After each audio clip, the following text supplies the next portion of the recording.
Yo, what is up guys? Today we're going to be doing a reaction video of the Verge PC build. Let's get right into it.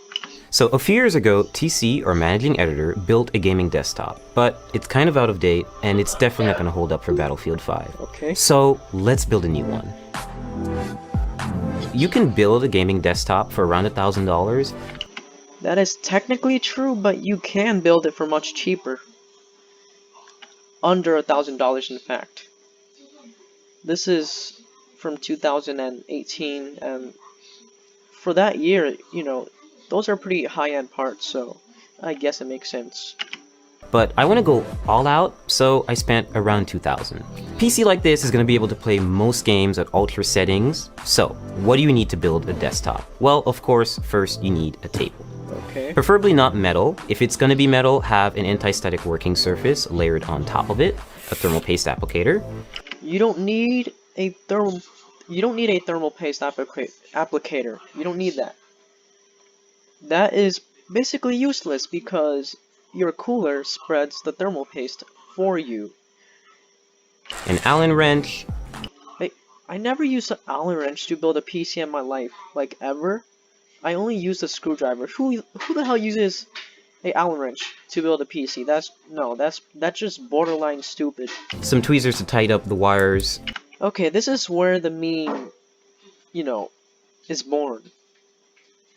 Calling it tweezers instead of cable ties. Does he even know the difference? Does he even know the difference? Jesus Christ. A Swiss Army knife, which hopefully has a Phillips head screwdriver. And a Swiss Army knife that hopefully, you hope it has a screwdriver. What's he saying? So you're telling me that you... Okay. No. You need the proper tools to build a computer. You don't need a Swiss Army knife that you hope it has a screwdriver. My god. in it. Okay. And last but not least, an anti-static bracelet, which is to protect you really and the parts. Bracelet. These are the parts you're going to need, but more importantly, before we get there, we need to understand what these parts are doing and how they interact with one another. To better understand the parts that make up a desktop, let's try to understand them individually. See, edited or you want to use it. And to under $1,000, let's have, and as you unbox them, deals of parts fit together, which sort of part conflicts you might have, and where to find deals on new parts. We have a lot of boxes and a lot of PC parts, so it's best you unbox them, isolate the parts. Wait. Why did he destroy the power supply box?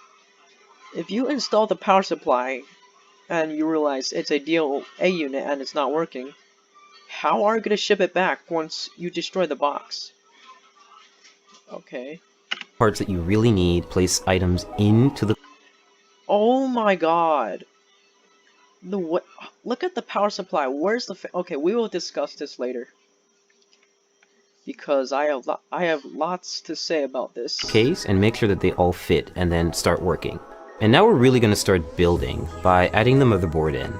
Some notes about installing motherboards: they're really delicate, you should be really careful with them, and screw in with confidence, but screw in with confidence. I like his style. Also don't screw in too hard, otherwise you could crack the board. I chose Asus Z370 Asus? What? Motherboard for two main reasons. One, it has built-in Wi-Fi and Bluetooth, and also it has support for NVMe SSDs, meaning you can get really fast SSDs that are really easy to install. Pay close attention to the brace that goes at the...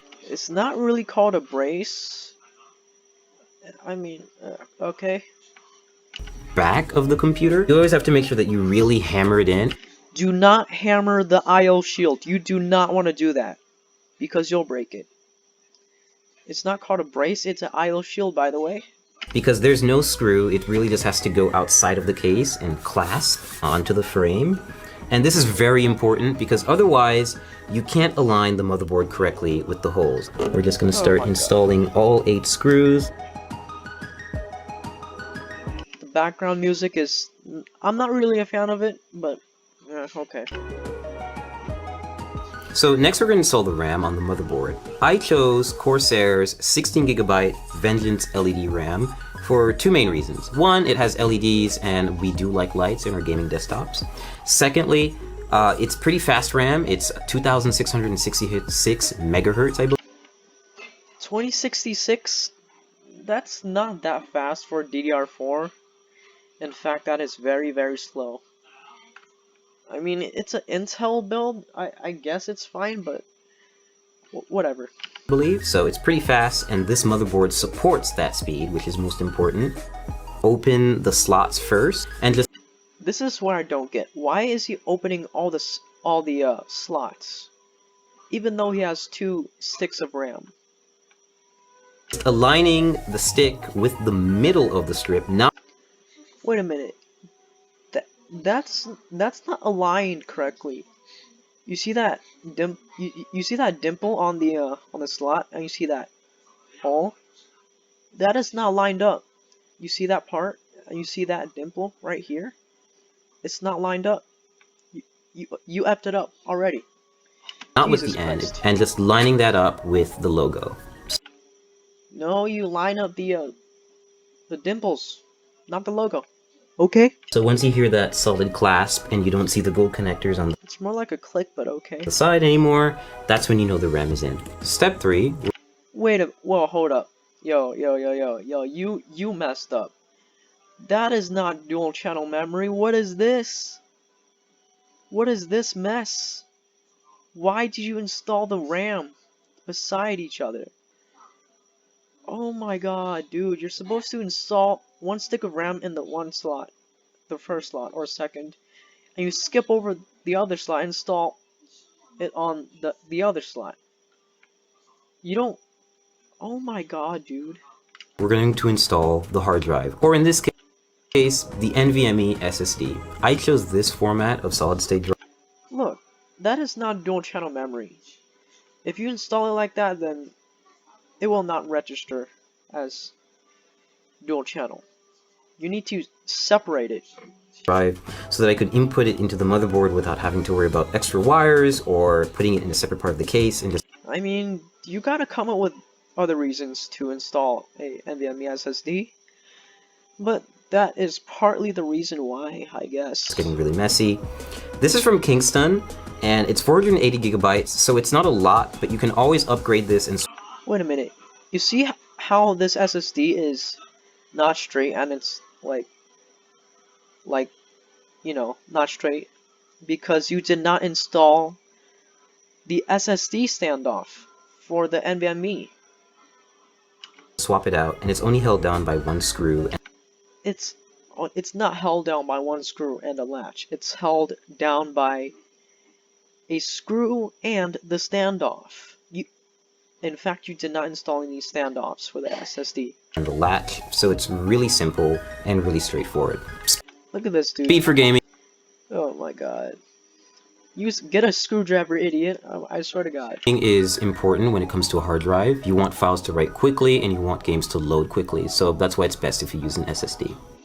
Okay, so step 4, we're going to install the graphics card. I chose PNY's GTX 1080, which is overclocked, and so it's a pretty easy installation. You're just going to find the gold connectors, and you're going to line this bracket with the back. It's more like a PCI Express, not a bracket. Back end bracket of your PC case. Now, which lane you choose depends entirely on what other parts you're going to put in the system. I'm just going to pick the top one because the SSD is at the bottom and I don't want to cover it. I just think it looks nice. You don't install it based on looks, you install it based on how you're supposed to install it. You install your first graphics card nearest the 16 slot, nearest to the CPU, because that is where you get the most bandwidth. Click down. Take your remaining brackets. They're called PCI covers, man. They're not brackets. And just put them in the spots that you haven't used. Oh my god. You don't have to screw these in. Look at this They video. get Oh my bolted god. down by the back end bracket. And your GPU is installed. Power supply time. I chose Corsair's 850 watt power supply bit of because I overkill need for enough that headroom system. for ray tracing GPUs when they come out, and I don't want to have to upgrade it again. So all you have to do is take the brick and make sure It's not called a brick, and look at this footage. that you align it. Oh my god, why did you bump the radiator? Oh my god. your parts with care, please. Oh my god. With these little insulating pads, so the power supply doesn't short circuit and come into contact with the rest of the system. Your power supply does not short circuit your system. The only way it can is if your power supply is faulty, there is a grounding issue, and if somehow live wires touches the power supply metal case. I mean, since it's grounded, you don't have to worry much, but really, those are not insulation pads. Those are anti-vibration pads for your power supply. So just take it in, slide it in nice and easy until you have a snug fit, this is the part. and then shift it to the... Okay. So if you want this PC to actually last and not blow itself the fuck up, then do not install the power supply in the way that it covers the power supply fan. That power supply is choked for airflow. Your power supply needs cooling. If it doesn't cool down, it will possibly explode. The back and make sure it's right up against the frame. You should really flip it over. Now you just take the required screws and you tighten and screw in.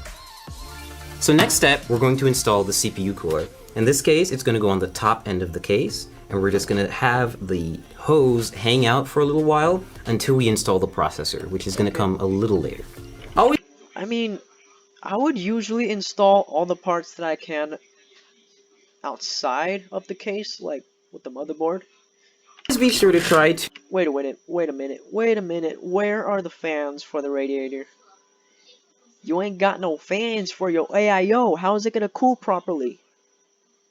Gee. To place it in the system first before you install it, because you can see it takes up a lot of space.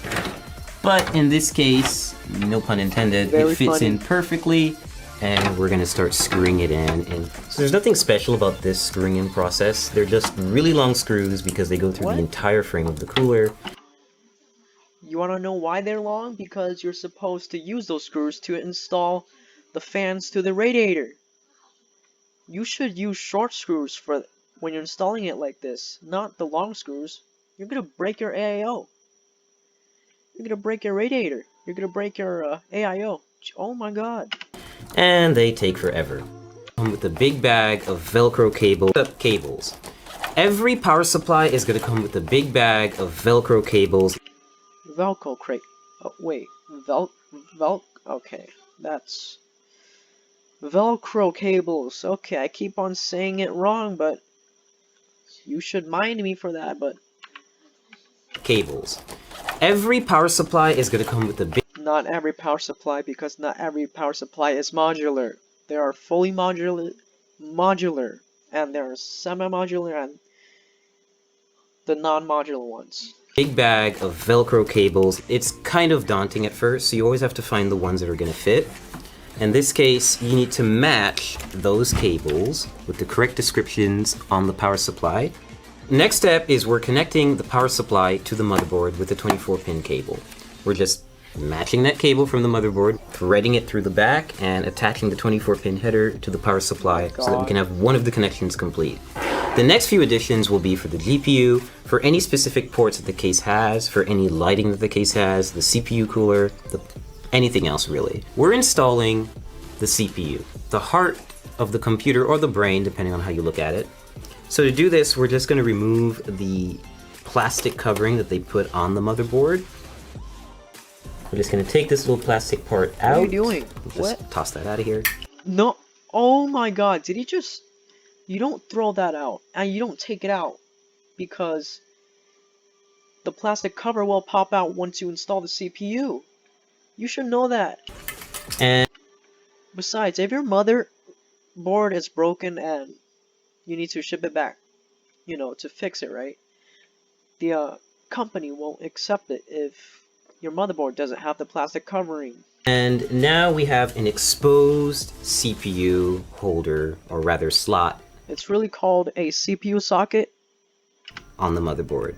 And we're going to use the CPU applicator. This is a special little part that not everyone may get, but this motherboard that we got from ASUS definitely does have. It's called a CPU installation tool. Who uses it? Makes it really useful if you want to install a Core i7 hexa-core CPU. Yeah, we've got one, and it's an... Am I supposed to be impressed? Psh, you're flexing. Yeah, he's flexing on us. That's not really impressive, it's just a CPU, dude. 8th generation chip, and it's ready to go. And it supports overclocking.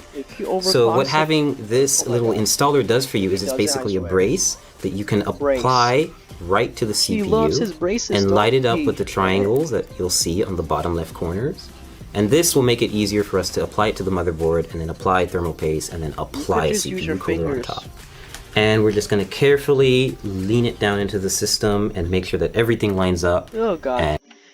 The way that the CPU like hops up a little bit, oh my god, that is just terrifying. And we're going to clasp down on it and we'll be good to go. The tool is right there. Okay. So we're about to apply thermal paste to the CPU. Why? Your AIO has the thermal paste pre-applied already. You don't need that. Every CPU cooler actually comes with a bit of thermal paste already neatly applied in a circle around it. But it's usually not enough. It's good. That is enough. Oh my god. Essentially PC building practice to have a little bit extra and layer it on top of the CPU. Oh my god, why is he applying it like this? You're gonna get air bubbles. Oh my god. The final portion is to add the CPU cooler to the top end of the processor. So you're gonna... Oh my god. Yo, dude. What the hell is this? Did you nut on your CPU? What the hell is this? What? Oh my god. It looks like a bird of shit. It looks like someone nutted on your CPU. Oh my god. You can see that there are 4 brackets, or rather like screws in here with brackets and holders right here. Jesus. And they're going to keep the cooler raised off the processor, but it's also going to be close enough to actually physically come in contact with it, like basically keep it cool. Take thumb screws like this, and just screw them It is supposed to make contact, not close enough. on. So now that our internals are done, we're going to put... By the way, I really dislike how they record the video because the way they record it, you can't really see what they're doing like well enough. You should really bring the camera closer and pivot the camera to the PC so that we can see what you're actually doing. Put all the panels back on, which is the top glass, side glass, front glass, and of course the back panel where all of this fun stuff is happening. You see this part? This is a mesh. And your power supply fan is supposed to face to the mesh so that it can get the air in and get the air out. So we fully built the PC. Oh my god, look at that cable management. That looks disgusting. My first ever PC looks better than this. And you remember how he remember what he said about he likes lights in his PC? The only lights you got is RGB from the cooler and the RAM. The rest is basically black and white. Everything's put together, and we got to the post screen. How? I really wish you did not. God dang, I hate this video. So what's next? Well, you need a USB flash drive with your Windows installation media on it, and of course a license key. So I plugged that up, installed Windows in a couple of minutes, installed a bunch of drivers, and now we have a fully I'm pretty sure that Windows does that for you, but never mind that. Functioning gaming PC ready to run some games. Right now I've got Arma 3 running at maximum settings, native resolution, which is 1080p HD, and it's running pretty smoothly. Like, I'm averaging 70 and 80 FPS, and this is normally like a very intensive game to run, and it's still doing a pretty good job. So right now I'm playing League of Legends. It's one of my favorite games. I'm actually playing against a bot. A bad benchmark game. And I'm distracted, so I'm not actually doing so well. The reason why you're getting high FPS is because League of Legends is designed to run on the shittiest of laptops.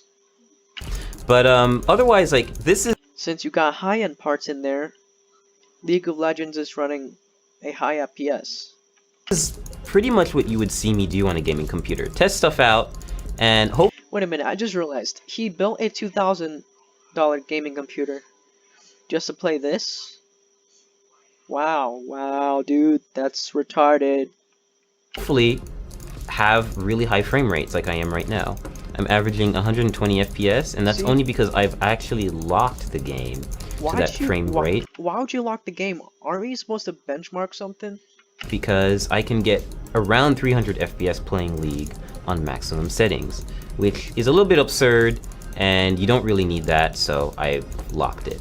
Building a gaming desktop has been a great experience. I'm able to max out a lot of... Enough with the BS. Alright guys, yo, never follow any directions from this video. Do not use this tutorial as your first PC build, because if you do, then your PC will explode. And basically you made a bomb. Congratulations, you are now on the FBI watch list. Just kidding guys. But anyway, this is a terrible build guide. Do not follow any directions from this video.